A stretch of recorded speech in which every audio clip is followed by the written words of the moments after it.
Quand dans la vie, votre entourage persiste à vous dissuader de réaliser vos rêves, quand toutes les décisions que vous prenez sont vouées à l'échec, et quand tous vos échecs semblent toujours vous donner tort, quoi que vous fassiez, quoi que vous décidiez, la triste réalité vous oblige à comprendre que vous êtes arrivé au carrefour de votre vie.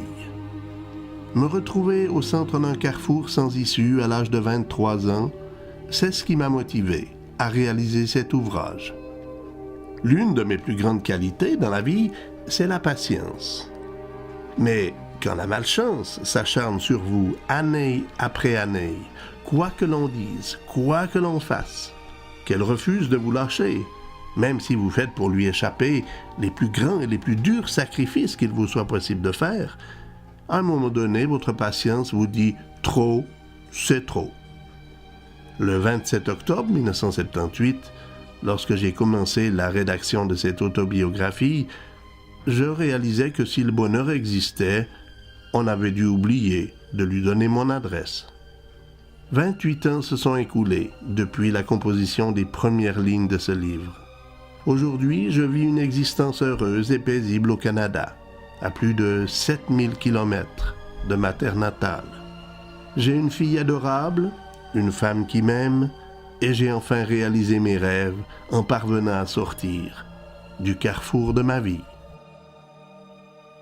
Au carrefour de ma vie. Il était 4h15 sur la pendule de la maternité d'Yverdon le 18 novembre 1955 quand je vins au monde. Que me cachait cette froide matinée d'automne 55? À dire vrai, j'étais encore loin d'avoir à m'en soucier. Mais je sais aujourd'hui que les 45 premières années de mon existence allaient être riches en surprises de tout genre. Une chose était sûre, je prenais le départ de la course à la vie en pleine santé. Avec elle, j'avais le plus gros des atouts. Et dans le jeu de ce qu'allait être ma vie, c'était un atout qui allait m'être très précieux. J'aurais par la suite maintes fois l'occasion de m'en rendre compte.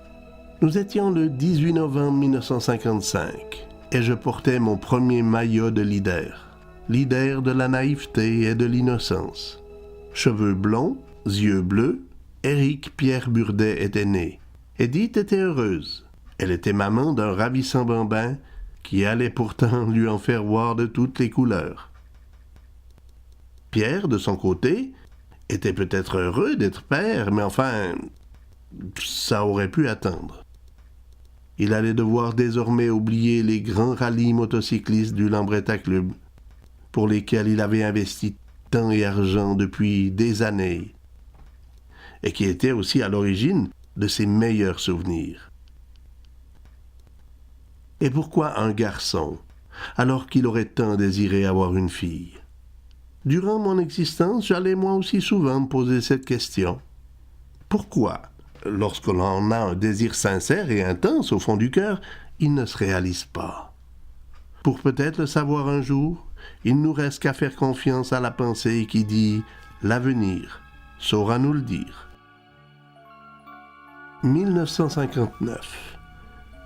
Miracle après la tragédie. Les premières années de ma vie s'écoulèrent sans difficulté. Vinrent mes premiers pas, puis mes premiers mots. Mais le lendemain matin, le léger malaise de la veille avait pris une tournure dramatique. Quand ma grand-maman s'approcha de moi pour me réveiller, je n'étais plus qu'à moitié là. J'avais tout le côté droit de la face paralysé et tout le côté gauche de mon corps immobilisé, inerte. À peine revenue de ses émotions, elle contacta le médecin, puis mes parents. Cette fois-ci, c'est un médecin spécialiste en maladies infantiles qui se présenta. Après m'avoir ausculté, il tentait en vain de rassurer ma grand-maman.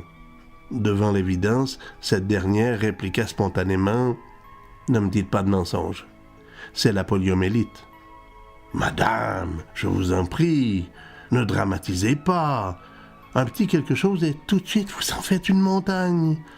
D'ici quelques jours, il n'y paraîtra plus. » Ce n'est que 15 jours plus tard que le médecin vint confirmer à mes grands-parents que j'étais bel et bien paralysé et atteint de la poliomyélite.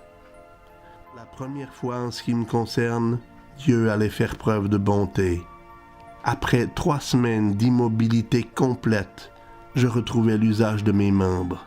Je remarchais et j'avais à nouveau toute ma face.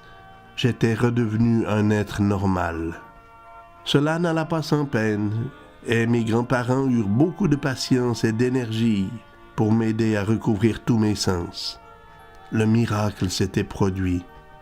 Et c'est avec des larmes de bonheur que mes parents virent trottiner leur fils en leur direction pour les embrasser, dès son retour à Yverdon. J'étais guéri.